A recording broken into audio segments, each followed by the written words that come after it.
I need to know how to fix a broken PS Vita. If it is slightly cracked, you can try to duct tape it or cover it with a sticky screen protector. However, if the LCD has black lines around the cracks, it will likely spread until the whole screen is dead. Unfortunately, replacing the screen is expensive and voids the warranty. If the external screen is cracked, you might be able to cover it with a screen protector and keep going, but if the inner screen is cracked, you have to get it replaced. The PlayStation Vita or the inner screen? If the inner screen is replaced, knowing your skill sets, the whole thing needs to be replaced if it isn't under warranty anymore.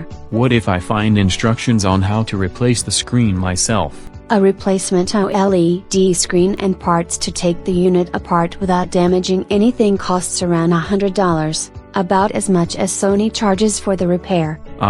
And you're afraid I'll damage something trying to fix it.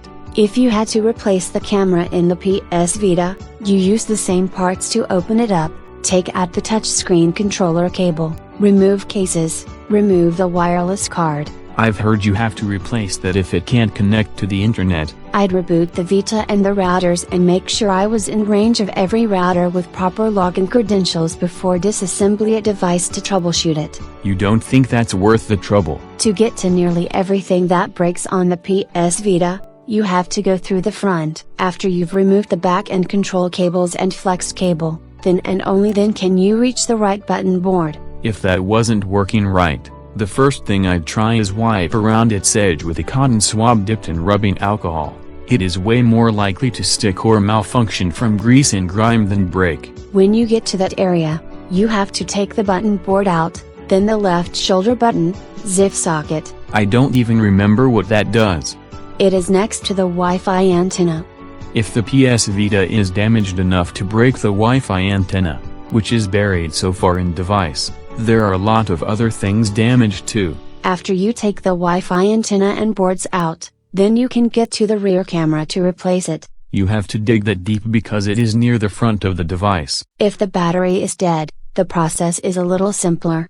You open up the back, free the touchscreen controller flex cable, remove the battery retaining bar. This is one of those times when a dumb cell phone's plug-and-play batteries are a plus. Lift up the battery, being careful of the battery wires, then remove the battery and put in a new one. Do you have to take the battery out if the PlayStation Vita is broken because it was wet? You ought to do that when you put it in a bag full of desiccant, to minimize the odds of water damage to the components. Though drying all the ports and removing the screen protector and case to dry it all out is essential.